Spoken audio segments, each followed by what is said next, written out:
दोस्तों स्वागत है आपका मॉडर्न 24x7 पे। दोस्तों आज हम BD 104 पाठ्यक्रम में भाषा यानी चतुर्थ प्रश्न पत्र की यूनिट फर्स्ट भाषा विविधता एवं कक्षा कक्ष संवाद के OMR टाइप क्वेश्चन को देखेंगे। दोस्तों 151 सब्सक्राइब लोगों ने कर रखा है। दोस्तों ज़्यादा से ज़्यादा चैनल को सब्सक्राइब कीजिए दोस्तों, ताकि आपको मेरी वीडियो प्राप्त होती रहें। दोस्तों बेल आइकन को प्रेस कर लीजिए, सब्सक्राइब कर लीजिए दोस्तों, ताकि आपको मेरी वीडियो की आने वाली नोटिफिकेशन मिलती रहें। दोस्तों चलिए चलते हैं। क्वेश्चन नंबर 1, भाषा वह व्यापार है जिससे हम वर्णनात्मक या व्यक्त शब्दों के द्वारा अपने विचारों को प्रकट करते हैं। यह कथन है महर्षि पतंजलि का। भाषा संसार का माध्यम चित्र है, ध्वनिमय स्वरूप है। यह विश्व के हृदय तंत्री की झनकार है, जिनके स्वर में अभिव्यक्त होती है। यह कथन है सुमित्रानंद पंत जी का। भाषा की प्रकृति कैसी है?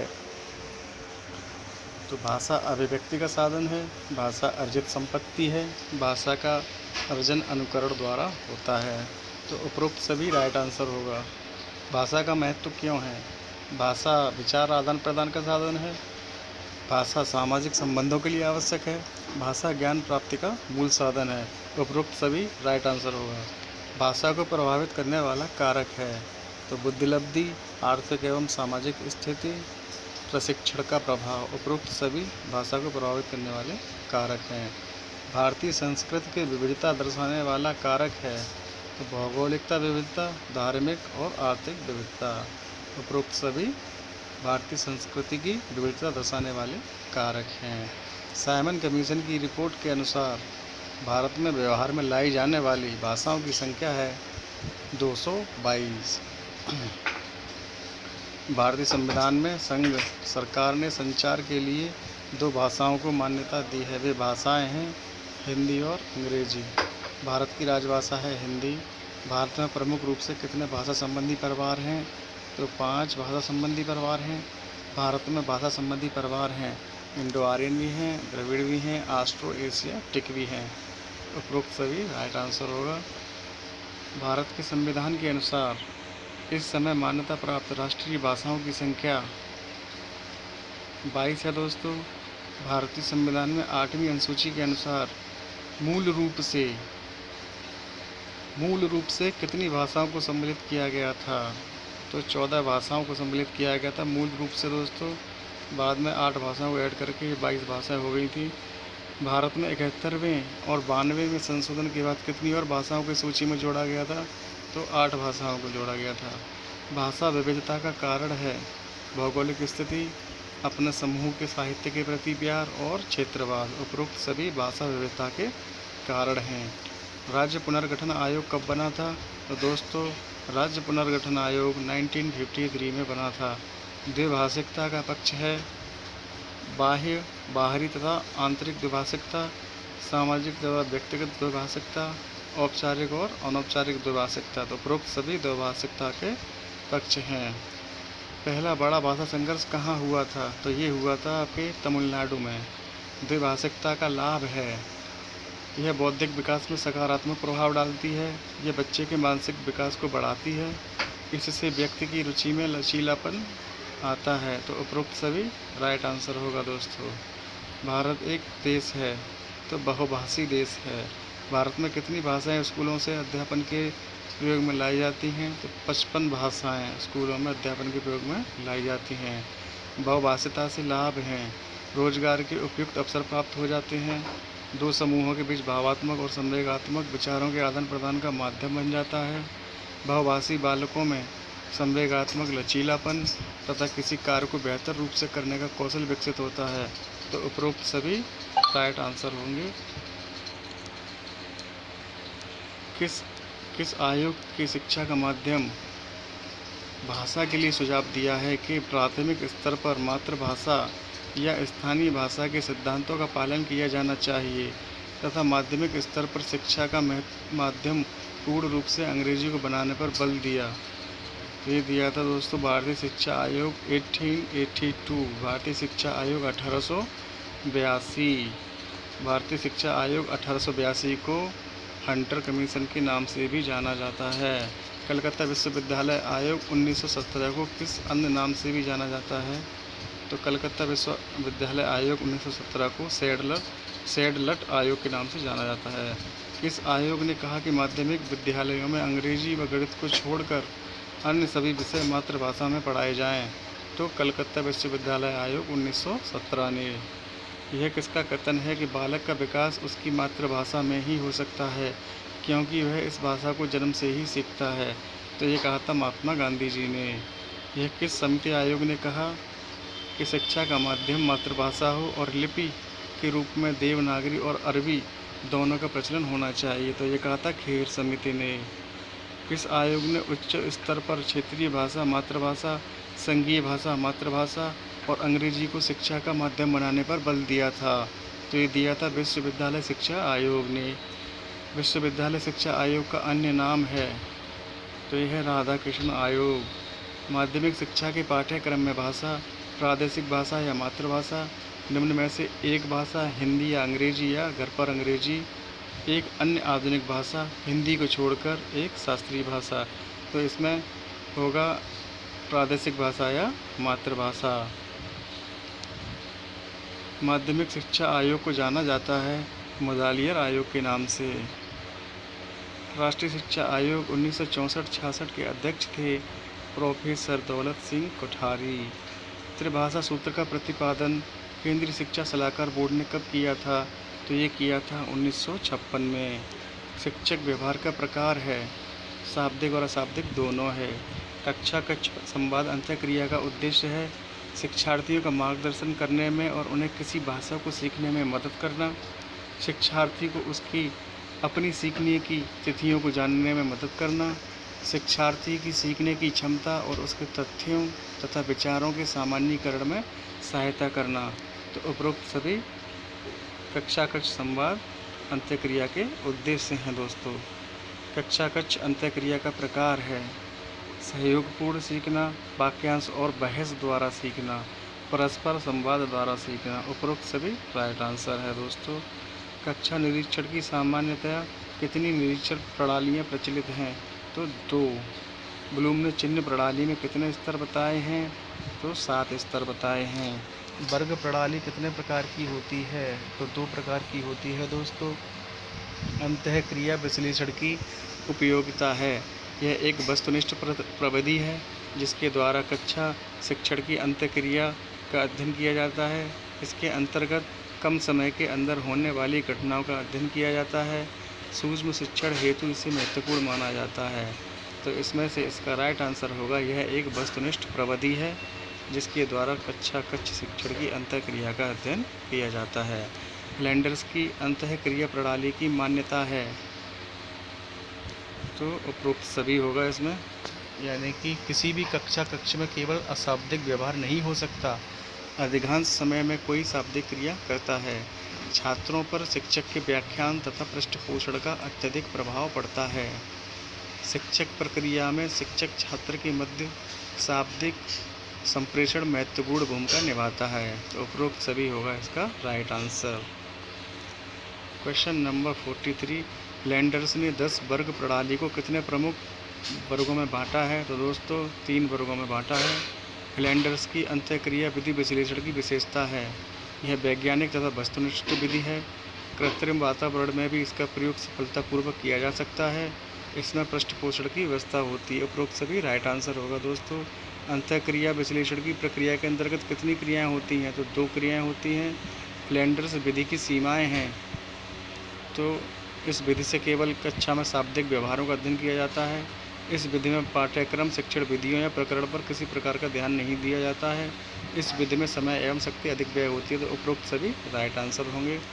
चार्ल्स एम ग्लोबे की प्रणाली को कहा जाता है IDER सिस्टम। ऑप्शन आ। लैंडर्स की 10 वर्ग प्रणाली में सुधार करके किसने पारस्परिक वर्ग प्रणाली का आविष्कार किया? तो ओबर ने कब लैंडर्स की 10 वर्ग प्रणाली में सुधार करके पारस्परिक वर्ग प्रणाली का आविष्कार किया? तो दोस्तों 1968 में। किसकी वर्ग प्रणाली में पूर्ण संप्रेषण का आकलन नहीं किया जा सकता है? तो फ्लैंडर्स की। समान कथन वर्ग प्रणाली का विकास हुआ था 1970 में। समान कथन वर्ग प्रणाली का विकास किसके द्वारा किया गया था? ये किया गया था अर्नेस्ट बेंटली तथा एडिथ मिलर द्वारा। क्वेश्चन नंबर 53, फ्लैंडर्स कितने वर्गों की तालिका बनाते हैं? तो 10 वर्गों की तालिका बनाते हैं। ओबर कितने वर्गों की तालिका बनाते हैं? तो ये 19 वर्गों की तालिका बनाते हैं। हतोत्साहन प्रतिबंधित अशाब्दिक वर्ग हैं। तो स्वीकृति या अस्वीकृति, सहमति या असहमति, व्यक्तिगत या सामायिक। उपरोक्त सभी राइट आंसर होगा दोस्तों। ग्लोबल निरीक्षण प्रणाली में इन्होंने कक्षा अंत्यक्रिया में शिक्षक का व्यवहार बताया है 2 प्रकार का। ग्लोबे के अनुसार कक्षा अंत्य प्रक्रिया होती है शाब्दिक और अशाब्दिक अंत्यक्रिया। शाब्दिक अंत्यक्रिया का प्रकार ग्लोबे ने बताया है अप्रत्यक्ष शाब्दिक अंत्यक्रिया और प्रत्यक्ष शाब्दिक अंत्यक्रिया। ग्लोबे की निरीक्षण प्रणाली में शाब्दिक अनुक्रिया को लिया जाता है अंकों में। ग्लोबे की निरीक्षण प्रणाली में अशाब्दिक अनुक्रिया को लिया जाता है तो पट्टी रेखा में। भाषा में कुछ स्वच्छ प्रतीकों के प्रयोगों के द्वारा किसी सामाजिक समूह के सदस्य अंतःक्रिया तथा विचारों का आदान प्रदान करते हैं। यह कथन है एनसाइक्लोपीडिया ब्रिटेनिका का। भाषा की परिभाषा व्यक्तियों के बीच परंपरागत प्रतीकों के माध्यम से विचार विनिमय की प्रणाली के रूप में की जा सकती है। यह कथन है वारेन का। भाषा एक सामाजिक परंपराओं का एक संस्थान है जो एक प्रतीकों के सेट तथा प्रत्ययों के सेट में विशेष प्रकार के संबंधों का वर्णन करती है। यह कथन है मेक डेविड तथा हर्बर्ट का। क्वेश्चन नंबर 64, भाषा की विशेषता है। प्रत्येक भाषा की कुछ ध्वनियाँ और ध्वनि समूह होते हैं। प्रत्येक भाषा की अपनी एक व्याकरण व्यवस्था होती है जिसे वाक्य विज्ञान कहते हैं। प्रत्येक भाषा के शब्द अर्थ भिन्न भिन्न होते हैं। तो ये सारी ही भाषा की विशेषताएं हैं। उपरोक्त सभी राइट आंसर होगा। भाषा का प्रकार है वाचिक भाषा, आलेखी भाषा, सांकेतिक भाषा। उपरोक्त सभी भाषा के प्रकार हैं। बालक के समाजीकरण, सामान्यीकरण, मानवीकरण यानी उपरोक्त सभी में भाषा का महत्वपूर्ण स्थान है। भाषा किन क्रियाओं का समन्वित रूप है? तो स्थूल और सूक्ष्म दोनों का। भाषा किसका एक यंत्र माना जाता है? तो भाषा संप्रेषण का एक यंत्र माना जाता है। भाषा वाक ध्वनियों तथा ध्वनि समूहों का स्वैच्छिक परंतु सुसंगठित रूप है जिसका पारस्परिक विचार विनिमय में प्रयोग होता है, जो कि विस्तार के साथ वस्तुओं, घटनाओं तथा मानव अनुभूतियों का अंकन करती है। यह कथन है जॉन केरोल बी का। भाषा यादृच्छिक ध्वनि प्रतीकों की व्यवस्था है जिसके माध्यम से कोई मानव समुदाय परस्पर सहयोग तथा व्यवहार करता है। भाषा का उच्चारित स्वरूप ही वास्तविक है। भाषा की सुनिश्चित व्यवस्था है और वह संप्रेषण का सर्वाधिक महत्वपूर्ण साधन है। यह कथन है ब्लॉक और ट्रेसर का। यह कथन किसका है? भाषा के कारण ही मनुष्य है, पर भाषा के आविष्कार के लिए उसका पहले से ही मनुष्य होना आवश्यक है। तो ये वॉन हम्बोल्ट ने कहा है। क्वेश्चन नंबर 72 है, किसने ईश्वर को ही भाषा का आदि गुरु माना है? तो ये पतंजलि ने। राष्ट्रभाषा है हिंदी। 74, समस्त तीनों लोग अंधकार में हो जाते यदि शब्द रूपी ज्योति यानी भाषा से यह संसार प्रदीप्त न होता। यह कथन है काव्य आदर्श का। भाषा वह साधन है जिसके द्वारा मनुष्य अपने विचार दूसरों पर भली भांति प्रकट कर सकता है और दूसरों के विचार अपने आप स्पष्टतया समझ सकता है। यह कथन है कामता प्रसाद गुरु का। भाषा सुनिश्चित प्रयत्न के फलस्वरूप मनुष्य के मुख या वाणी से निःसृत वह सार्थक ध्वनि समष्टि है जिसका विश्लेषण और अध्ययन किया जाता है। यह कथन है भोलानाथ तिवारी का। भाषा से तात्पर्य विचारों एवं भावों का व्यक्तीकरण प्रमुख रूप से स्रोत ग्राह्य ध्वनि चिन्हों से प्रमाणित होता है एवं गौण रूप से दर्शन संकेत अथवा स्पर्श द्वारा ग्राह्य लेख मुद्रण आदि से है। यह कथन है बाबूराम सक्सेना का। भाषा वाणी द्वारा स्वच्छ प्रतीकों की वह रीतिबद्ध पद्धति है जिससे मानव समाज में अपने भावों का परस्पर आदान प्रदान करते हैं, एक दूसरे को सहयोग देते हैं। यह कथन है डॉक्टर सरयू प्रसाद अग्रवाल का।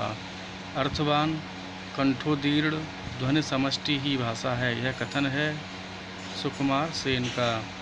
क्वेश्चन नंबर 80, भाषा यादृच्छिक वाक्य प्रतीकों की वह व्यवस्था है जिसके द्वारा मानव समुदाय परस्पर व्यवहार करता है, यह कथन है डॉक्टर देवी शंकर द्विवेदी का। भाषा ध्वनियों द्वारा मानव के भावों की अभिव्यक्ति है, यह कथन है स्वीट का। भाषा अभिव्यक्ति की दृष्टि से उच्चारित एवं सीमित ध्वनियों का संगठन है, यह कथन है क्रॉच का। क्वेश्चन नंबर 83, भाषा की कहानी सभ्यता की कहानी है, यह कथन है ए पेई का। भाषा उस व्यक्त ध्वनि चिन्हों की पद्धति को कहते हैं जिसके माध्यम से समाज समूह परस्पर व्यवहार करते हैं, यह कथन है ब्लॉक तथा ट्रेजर का। मनुष्य ध्वन्यात्मक शब्दों द्वारा अपने विचार प्रकट करता है। मानव मस्तिष्क वस्तुतः प्रचार प्रकट करने के लिए ऐसे शब्दों का निरंतर प्रयोग करता है। इस प्रकार के कार्यकलाप को ही भाषा की संज्ञा दी जाती है, यह कथन है ओटो जसपर्सन का। भाषा की प्रकृति है, भाषा का संबंध परंपरा से होता है, भौगोलिक सीमा होती है भाषा की, और भाषा की अपनी अलग संरचना होती है। उपरोक्त सभी राइट आंसर होगा। वह कौन सा पहला राज्य जिसका गठन भाषा के आधार पर हुआ, तो सभी जानते होंगे आंध्र प्रदेश। बहुभाषी देश कहा जाता है जहाँ बहुत सी भाषाएं व्यवहार में लाई जाती हों। त्रिभाषा सूत्र में अध्ययन कराया जाता है क्षेत्रीय भाषा, अन्य प्रांतीय भाषा, भारतीय भाषा, अंग्रेजी अथवा अन्य यूरोपीय भाषा को स्थान दिया। उपरोक्त सभी इसका राइट आंसर होगा त्रिभाषा सूत्र का। माध्यमिक शिक्षा के पाठ्यक्रम में भाषा है तो ये है आ और बा दोनों, प्रादेशिक भाषा या मातृभाषा, हिंदी या अंग्रेजी, या एक अन्य आधुनिक भाषा या शास्त्रीय भाषा। मुदालियर आयोग के अध्यक्ष थे तो डॉक्टर लक्ष्मण स्वामी मुदालियर। क्वेश्चन नंबर 92, मुदालियर आयोग को कहा जाता है, ये कहा जाता है इनको माध्यमिक शिक्षा आयोग भी कहा जाता है, भारतीय शिक्षा आयोग 1882 भी कहा जाता है, कलकत्ता विश्वविद्यालय आयोग 1917 भी कहा जाता है। राधा कृष्ण आयोग कहा जाता है तो विश्वविद्यालय शिक्षा आयोग 1948 से 49। कोठारी कमीशन कहा जाता है राष्ट्रीय शिक्षा आयोग 1964 से 66। राष्ट्रीय शिक्षा आयोग के अध्यक्ष थे प्रोफेसर दौलत सिंह कोठारी। कोठारी आयोग ने कितनी भाषाओं को अनिवार्य बताया, मातृभाषा और क्षेत्रीय भाषा, संघ की राजभाषा या सहराज भाषा, आधुनिक भाषा या विदेशी भाषा। उपरोक्त सभी राइट आंसर होगा दोस्तों। शिक्षक व्यवहार के अंतर्गत शिक्षक की वे क्रियाएं आती हैं जो छात्रों के सीखने में उन्नति व वृद्धि करने में सहायता देती हैं, यह कथन है म्यूराक्स तथा स्मिथ का। क्वेश्चन नंबर 98, शिक्षक कितने प्रकार का व्यवहार प्रदर्शित करते हैं, तो 2 प्रकार का व्यवहार प्रदर्शित करते हैं। कक्ष में शिक्षक का व्यवहार होता है शाब्दिक और अशाब्दिक। शिक्षक के शाब्दिक व्यवहार का उदाहरण है व्याख्या करना, छात्रों को निर्देशन देना तथा छात्रों को पुनर्बलन देना। उपरोक्त सभी राइट आंसर होगा दोस्तों। तो दोस्तों आपका ये BD 104 पाठ्यक्रम में भाषा चतुर्थ प्रश्न पत्र की यूनिट 1 इकाई प्रथम समाप्त हो चुकी है दोस्तों। कल इकाई सेकंड लेकर आएंगे दोस्तों। ठीक है दोस्तों, चैनल को सब्सक्राइब कीजिए, लाइक कीजिए, ज़्यादा से ज़्यादा शेयर कीजिए दोस्तों, ताकि मेरी बनाई हुई वीडियो ज़्यादा से ज़्यादा लोगों को पहुँचे। ठीक है दोस्तों, धन्यवाद, शुभ रात्रि दोस्तों।